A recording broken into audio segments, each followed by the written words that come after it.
Hoje eu recebo no Enfoque um ilustre convidado. Eu falo do compositor e cantor Paulinho da Viola, que compõe a elite do samba brasileiro.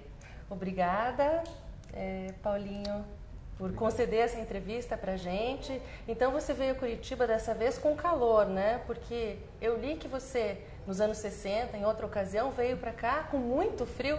Como é que foi essa história no Teatro Paiol? Eu acho que o teatro era muito recém-inaugurado, assim, né?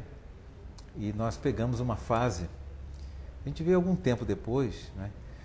E pegamos uma época de muito frio, sabe? Essas coisas que ainda tem, né? Mas não assim, né? E durante as apresentações que a gente fazia, né? Me lembro do Copinha, que era o nosso flautista, ele reclamava que ele não estava conseguindo tocar, que a flauta estava muito fria e ao mesmo tempo ele não conseguia atingir certas notas por causa do frio. Então, e todo mundo reclamando, né? Olha, meus dedos estão congelando e tudo. Aí a turma arrumou uns aquecedores que foram colocados no palco. E era assim que a gente podia tocar. Bom, Paulinho, você conviveu na infância com grandes músicos, como o Jacó do Bandolim, né, que esses músicos tinham outras profissões. O Jacó do Bandolim tinha outra profissão, né? Na tua infância você pensava em ser músico profissional? O que você idealizava? Eu até já falei algumas vezes que eu custei muito com essa ideia de me tornar um profissional. Mesmo depois de já tendo músicas gravadas. E, por exemplo, eu comecei assim, profissionalmente, vamos dizer, né, em 1964. Né? Só depois de 1970 é que eu pensei em formar um grupo, é que eu formei um grupo para poder tocar comigo e tudo, né? Foi quando eu tive uma música que fez um sucesso nacional, que foi Um Rio que Passou em Minha Vida, né? Então eu me vi assim, fui apanhado meio de surpresa, porque havia muitas solicitações, pedidos assim de shows e tudo, então eu tive que formar um grupo, né, para me acompanhar. Até então eu tocava com violão, assim, participava de festivais, participava de shows, mas sempre sozinho, eu tocava com um outro grupo. Esse período de 6 anos, eu realmente não tinha muita certeza se era aquilo que eu ia fazer pro resto da minha vida, não. E por isso, né, a experiência daqueles que me antecederam, meu pai, né, o próprio Jacó, né, que algumas vezes ele dizia que ele não era músico profissional. Ele tinha uma profissão, entendeu? E fazia a música por amor, ele gostava, mesmo tendo gravado muito e tocado muito, viajado muito e tudo.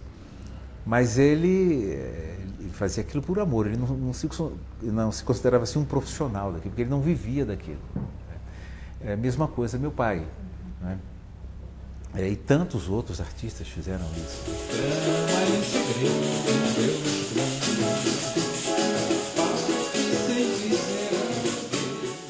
E além do seu pai, que tocou com você muitos anos na sua banda, né? Quais foram os músicos que te influenciaram na juventude, no início da carreira? Foi muita gente, né? É engraçado que quando eu comecei a tocar, eu comecei tocando violão, não é? Claro, pela influência do meu pai, e achava muito assim difícil essa coisa de acompanhar, né? Que é a coisa da percepção, né?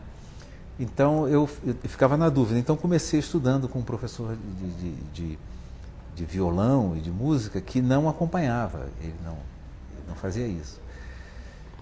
Algum tempo depois, quer dizer, convivendo mais assim com meu pai e os amigos dele, eu comecei a... isso é uma coisa que vai aos poucos você percebendo, não é? As cadências, as frases, né? As frases harmônicas que são mais comuns e tudo. Então isso naturalmente o músico vai aprendendo, vai apreendendo, quer dizer, né? Então comigo foi assim também, né?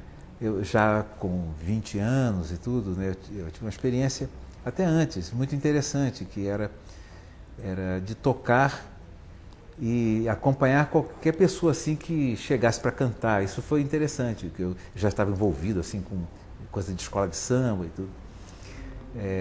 Então me via assim na obrigação de acompanhar os cantores que apareciam cantando os sambas mais, alguns até desconhecidos e tudo, né? Então ficava ali junto e tinha que ir perseguindo, como a gente falava assim, o cantor, né? Que às vezes cantava sambas assim difíceis ou então que a gente não compreendia direito, né? Isso tudo foi uma escola, isso tudo é uma escola para o músico, não é? E é claro que nesse período todo eu recebi influências dos dois lados, tanto do pessoal do choro, não é? Porque era uma coisa muito frequente e tudo, né? Como depois mais o pessoal do samba também. E quando que começou essa paixão pelo samba? Como é que eu foi? sempre tive, mesmo nas reuniões assim caseiras, né? Cantava-se muito samba, não é?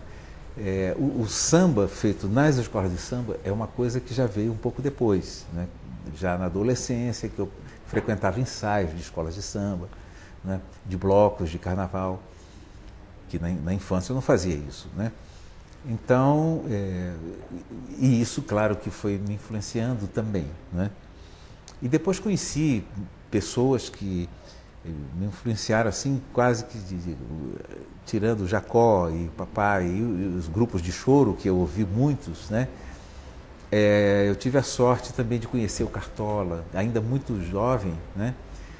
Comecei tocando na casa que ele tinha no Rio de Janeiro, que era o Zé Cartola,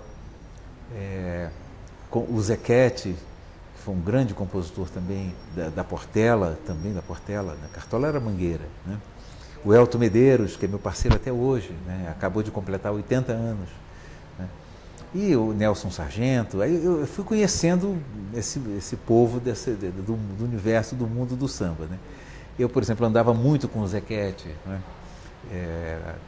Ele fazia muito sucesso e tudo, gravava muito e tudo, então ele me pegou assim como um músico para ficar junto com ele. Então, nas reuniões, festas e programas que ele ia de rádio, ele me levava. E eu estava sempre ali, acompanhando os sambas dele e tudo. Isso também foi uma escola muito importante para mim.